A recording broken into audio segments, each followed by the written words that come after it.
Hello student, how are you? I am Sanjay Khan and today we will study about the chapter first social science class 7th.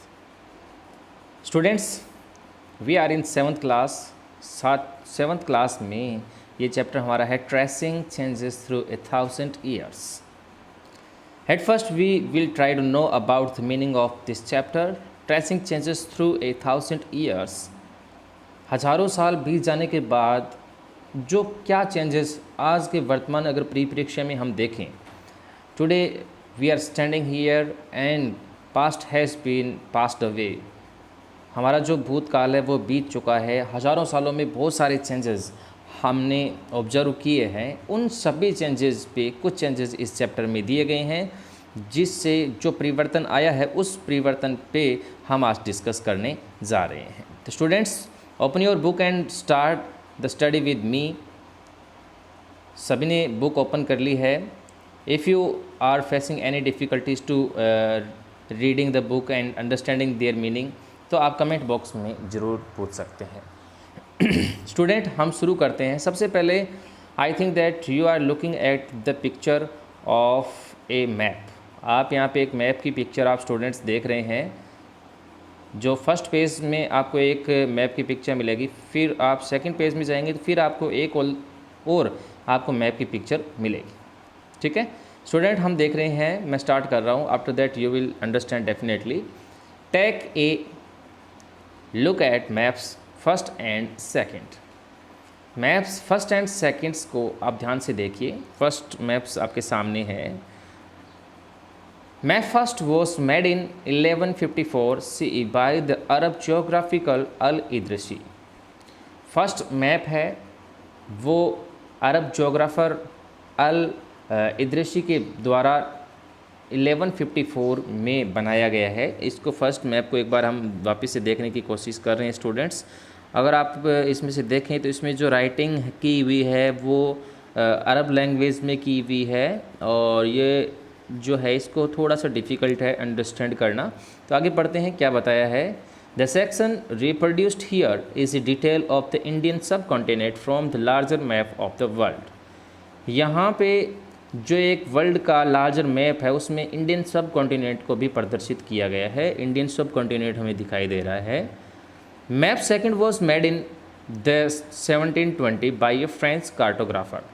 जो map second है students वो एक French cartographer के द्वारा 1720 में बनाया गया. कितने में बनाया गया है? 1720 में. यहाँ जो लिखा हुआ 1720 by a French cartographer. Now we are going to know about the meaning of cartographer. Students, cartographer क्या होता है वो आप देखिए. कार्टोग्राफर वो है a person who makes map.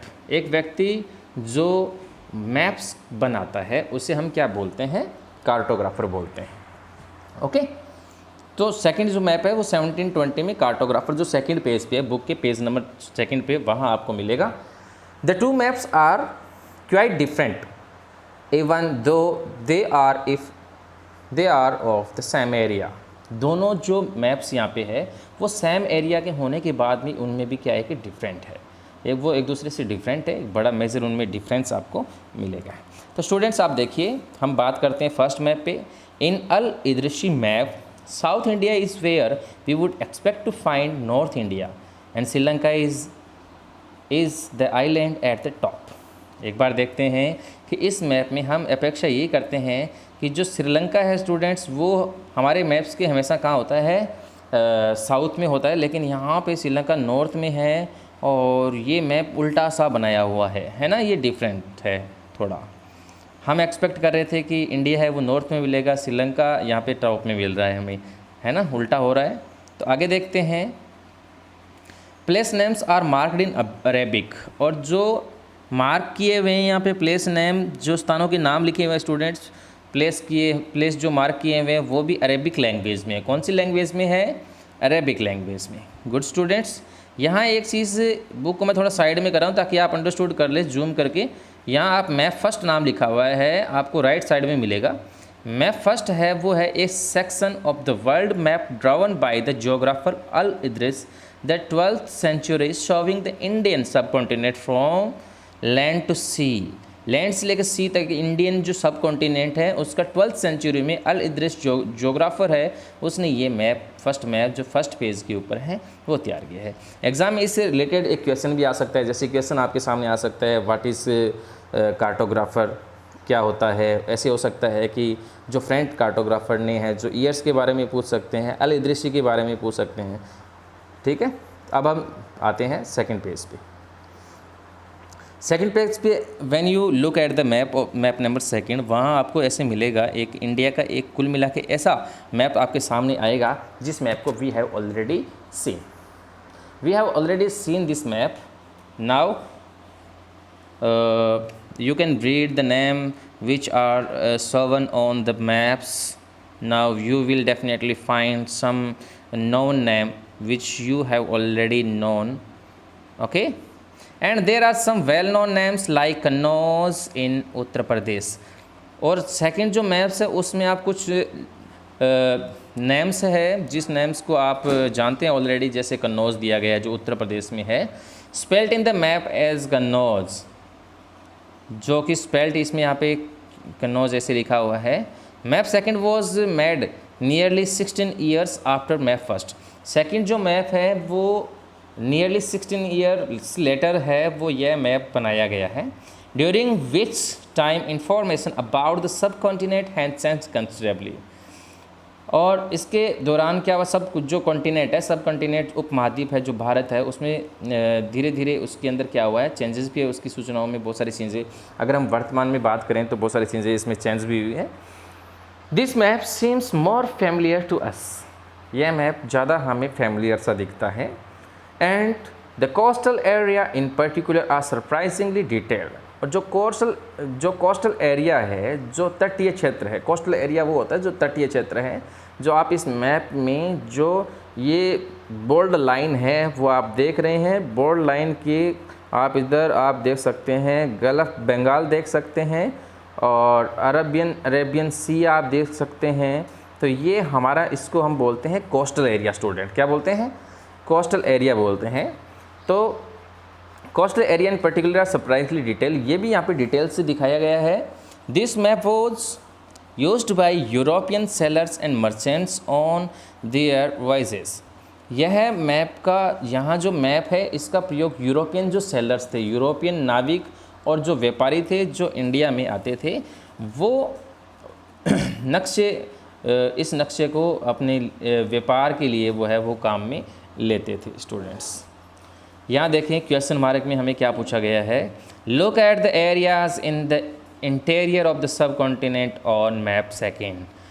जो सब कॉन्टिनेंट मैप सेकंड है उसके इंटीरियर में देखने की कोशिश कीजिए। इंटीरियर का मतलब है उसके अंदर जाने की कोशिश कीजिए, आंतरिक भागों को देखने की आप कोशिश करेंगे स्टूडेंट, तो आपको बहुत सारे नाम जैसे गंगा है, यमुना है, ऐसे नाम you can also find out in this map. Students are they as detailed as those on the coastal, आपको यहाँ कोस्ट जो है तटीय क्षेत्र में आप डिटेल भी प्राप्त करेंगे।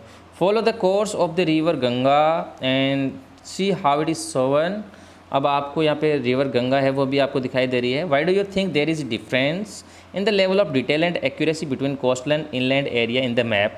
क्या आप ऐसे सोच सकते हैं कि जो कोस्टल है, जो तटीय क्षेत्र है, जो एरियाज़ के इनलैंड भाग है, उनमें क्या एक्यूरेसी है इस ऐप के अंदर, वो चीज़ें आपको आप फाइंड आउट करनी है। थर्ड नंबर पे student, equally important is the fact, equally important is the fact that the science of cartography deferred in 2 periods. सामान्यतः समान रूप से इम्पोर्टेंट ये भी है कि जो कार्टोग्राफी की जो साइंस है स्टूडेंट्स, वो 2 पीरियड्स में क्या हुई है, डिफर्ड है, यहाँ पे अलग अलग है। व्हेन हिस्टोरियंस रीड डॉक्यूमेंट्स, जब जो इतिहासकार है, हिस्टोरियंस है, वो डॉक्यूमेंट्स पढ़ते थे, maps and text from the past, they have to be sensitive to the different historical background the context in which information about the past was produced. उनको ये सारी चीज़ें जैसे डॉक्यूमेंट्स है, मैप्स है, टेक्स्ट है और पास्ट में जो चीज़ें हैं उनके प्रति उनको सेंसिटिव होना बहुत ही आवश्यक है, उसके बैकग्राउंड को लेकर, उसके कंटेक्स्ट को लेकर और उनको उन सूचनाओं को लेकर जो कि पास्ट में प्रोड्यूस्ड हुई है। Now we will know about the new and old terminologies. At first we will have to know about the meaning of terminology student। Terminology जो टर्मिनोलॉजीज़ है वो क्या है? टर्मिनोलॉजी से मीनिंग होता है, एक वर्ड है वो आप डेफिनेटली उसके बारे में जानते हैं, वो होता है वोकेबलरी। वोकेबलरी आप जानते हैं, vocabulary and terminology is the synonyms of each other, जो एक दूसरे के पर्यायवाची शब्द है। तो यहाँ आप इस चीज़ को समझ सकते हैं कि न्यू एंड ओल्ड टर्मिनोलॉजीज़ का मतलब है नए और पुराने शब्द, नए और पुराने शब्दावलियाँ, ऐसे वर्ड्स जो वर्ड्स मान लो हिस्ट्री के अंदर हम जाते हैं, when we will discussed about the histories word, यानी इतिहास में उन शब्दों को किस तरीके से काम में लिया जाता था और वर्तमान में वो शब्द है वो हमारे सामने किस रूप में है। तो स्टूडेंट देखते हैं कि वो ऐसे कौन से शब्द हैं, न्यू ऐसे कौन से हैं और नए उन वर्ड्स का क्या मीनिंग है और पुराने टाइम उन वर्ड्स का क्या मीनिंग होता था। If the context in which information is produced changes with time, सूचनाओं के संदर्भ में समय समय पर क्या होता है, परिवर्तन होता रहता है। What about language and meaning? तो क्या सूचनाओं और संदर्भों, इतिहास की जो सूचनाएं हैं उनमें अगर चेंजेस होता है तो क्या भाषा में और उनके अर्थ में नहीं हो सकता? What about language and meanings? Historical records exist in a variety of languages which have changed considerably over the years. Historical records जो है, ऐतिहासिक अभिलेख में जो भाषा की वैरायटी है उसमें चेंज होता है, धीमे धीमे रूप से उसके अंदर परिवर्तन होता है सालों बाद, बहुत सालों बाद उसमें भी लैंग्वेज के अंदर भी उसकी टर्मिनोलॉजीज में क्या हो जाता है, अंतर हो जाता है students. Medieval Persian for example is different from modern Persian. मध्य पर्शियन का मतलब है Persian, everybody knows, you are a student of social science, so I hope that you known about the word of Persian. Persian का meaning है फारसी। क्या है? फारसी। मध्यकाल की जो फारसी है, for example is different from modern Persian, यानी जो आधुनिक काल की जो फारसी भाषा है वो मिडेवल जो पर्शियन है उसकी क्या है, डिफर है, एक दूसरे से डिफरेंट है। फारसी, दोनों ही फारसी लैंग्वेज है, डिफरेंट है।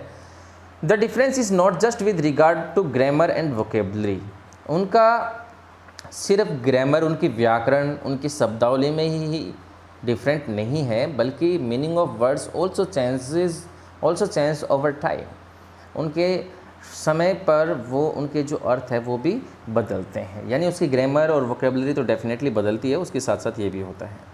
एक टर्म लेते हैं स्टूडेंट, इस बुक में यहाँ पे हमें डिस्क्राइब किया है, बहुत अच्छी चीज़ है और हमें बहुत अच्छी सी जानकारी यहाँ पे सीखने को भी मिलेगी। Take the term Hindustan.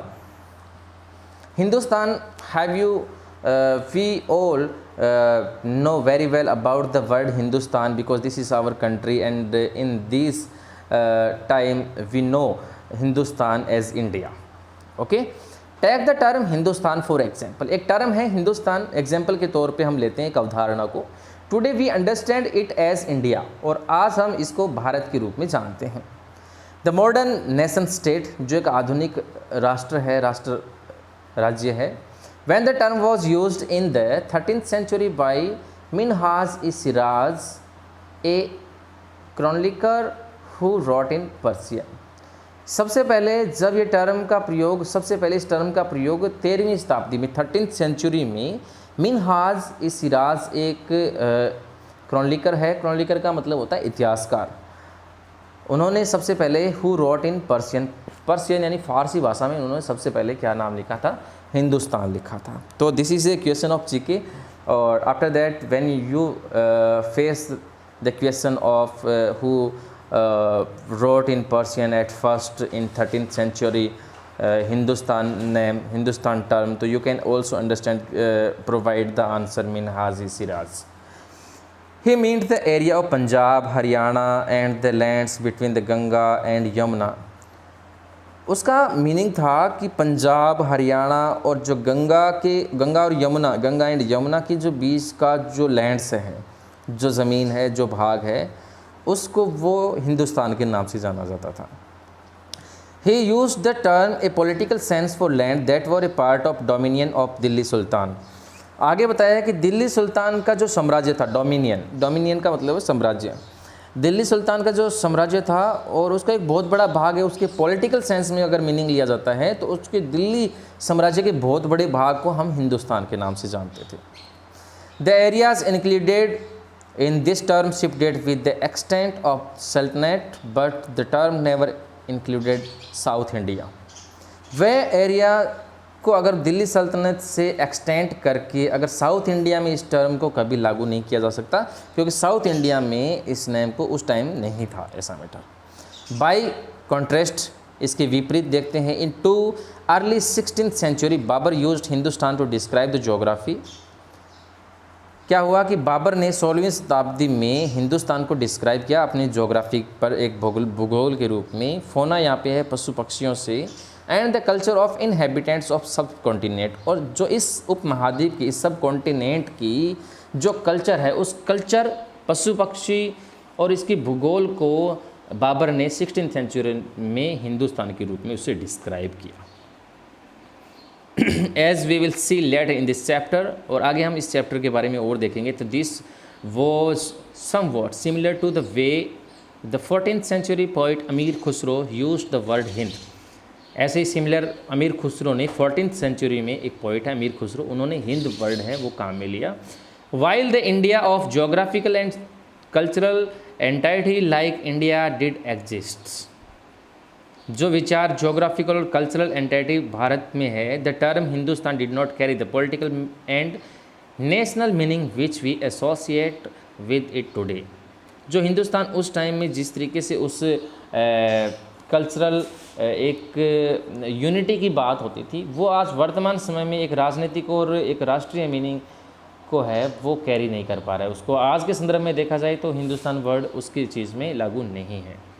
Historian today have to be careful about the terms they use because they mean different in the past.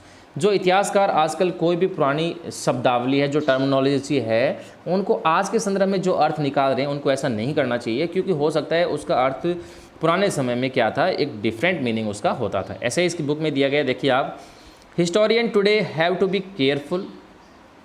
Historians को टुडे है वो बहुत ही केयरफुल होना है अबाउट द टर्म, उन टर्म्स के बारे में, दे यूज़ जिनका वे प्रयोग करते हैं, because they meant different things in the past, और उनका मीनिंग था वो डिफरेंट था पास्ट के अंदर। Student take for example a simple term like foreigner.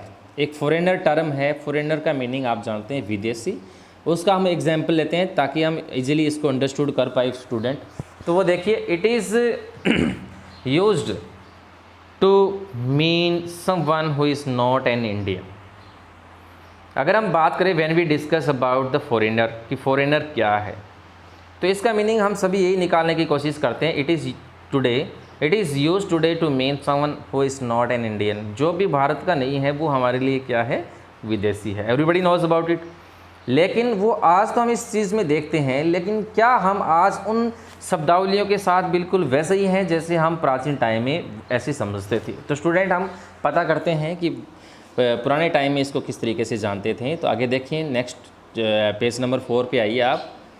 In the medieval period A foreigner, अगर मध्यकाल की बात करें तो फॉरेनर है वो was any stranger who appeared से इन ए given village.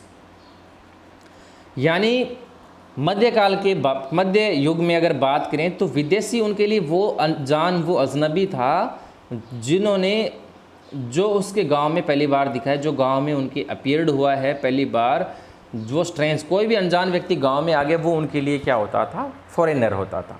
Someone who was not a part of that society और कल्चर, और जो व्यक्ति उनके समाज, उनके कल्चर का पार्ट भी नहीं होता था, क्योंकि वो उनके लिए न्यूली होता था।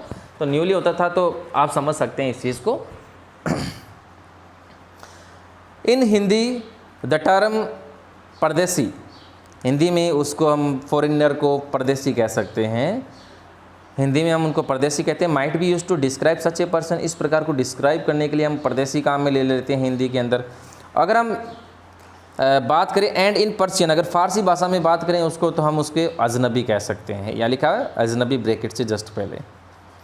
ए city dweller therefore might have regarded a forest dweller, एक सिटी का कोई व्यक्ति है, वो एक फॉरेस्ट ड्वेलर जो उसके होता है, मतलब वनवासी होता है, एक शहर का निवासी, एक वनवासी, एज ए फॉरेनर, वो एक दूसरे के लिए क्या होते हैं, फॉरेनर होते हैं। But two peasants living in the same village were not foreigners to each other, लेकिन जब दो किसान सेम ही विलेज में काम कर रहे हैं, सेम विलेज में रह रहे हैं, तो वो एक दूसरे के लिए फॉरेनर्स नहीं है।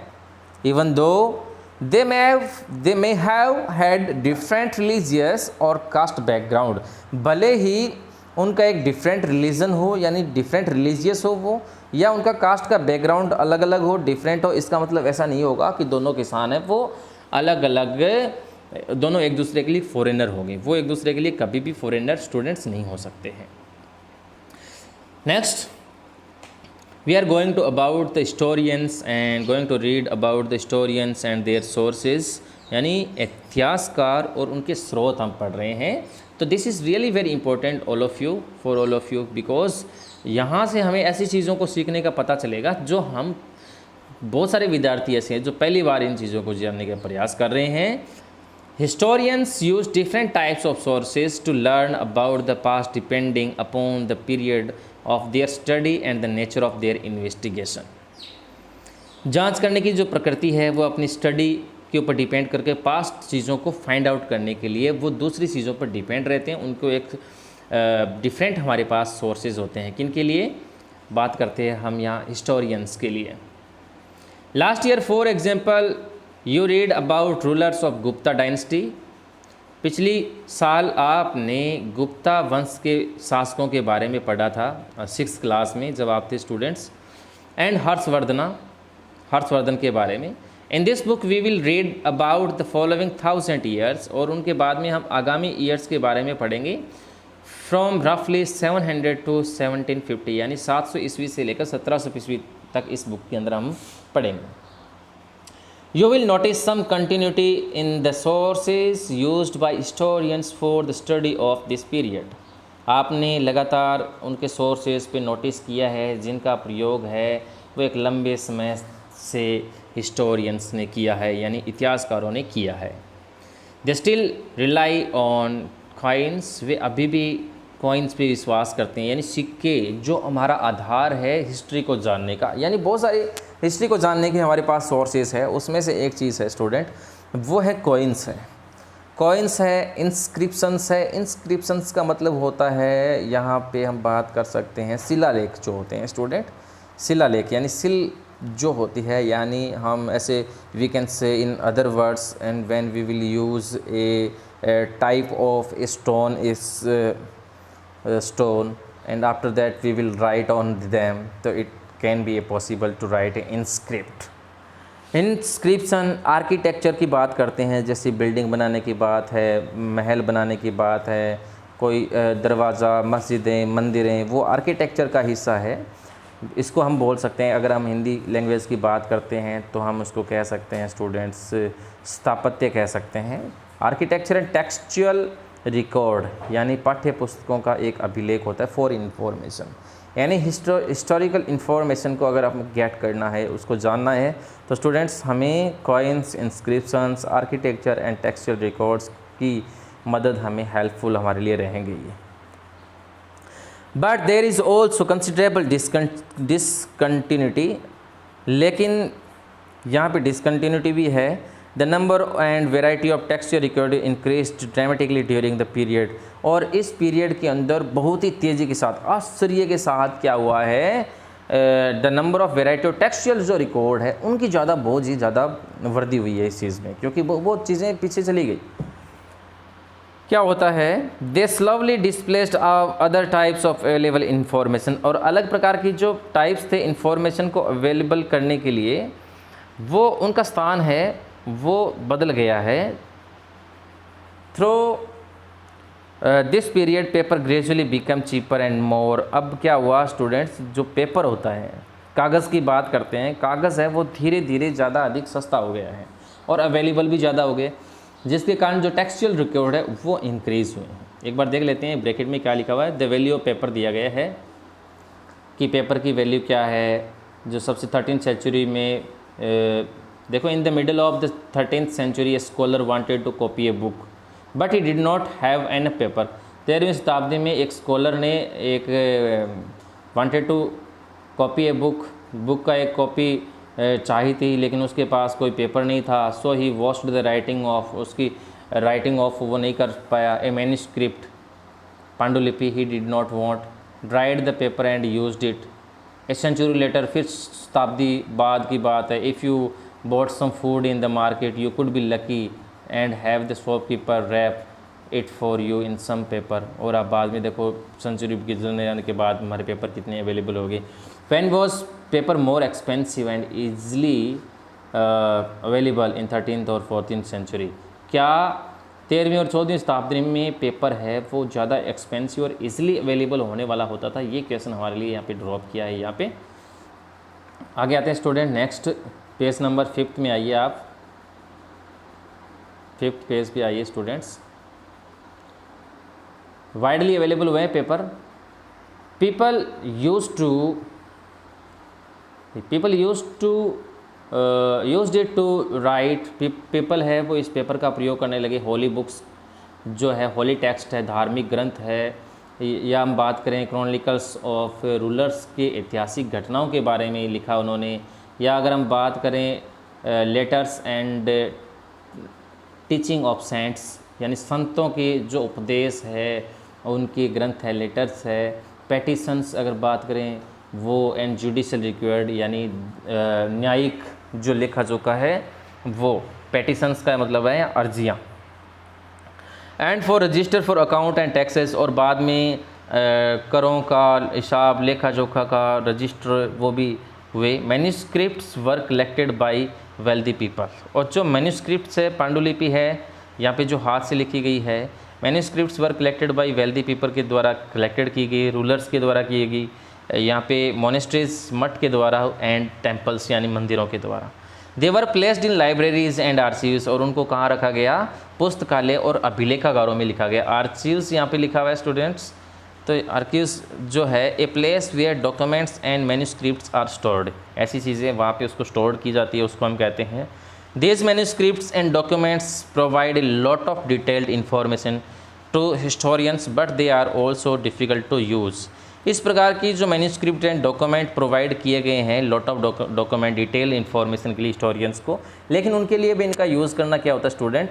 डिफ़िकल्ट होता है। Now students, rest of the this chapter we will study after some time, so I think that take a break, and जितना भी मैंने आपको पढ़ाया है 7th क्लास में इस चैप्टर फर्स्ट के अंदर सोशल साइंस में, उतना यहाँ आप अंडरलाइन कीजिए। आप यूज़ तक आप अंडरलाइन कर सकते हैं स्टूडेंट। कहाँ तक कर सकते हैं? यूज़ तक आप कर सकते हैं, यहाँ तक आप कर सकते हैं स्टूडेंट। इससे हम आगे का पढ़ेंगे नेक्स्ट क्लास के अंदर। तब तक आप इतना पढ़ेंगे, और इतना पढ़ने के बाद कोई भी चीज़ अगर आपके समझ में नहीं आ रही है तो आप उसको आसानी के साथ पूछ सकते हैं बिना किसी झिझक के कमेंट बॉक्स में, and I will be with you definitely. और नेक्स्ट इसी चैप्टर का अगला पार्ट आपको लेकर जल्दी मैं आपको मिलूँगा। तब तक के लिए थैंक यू।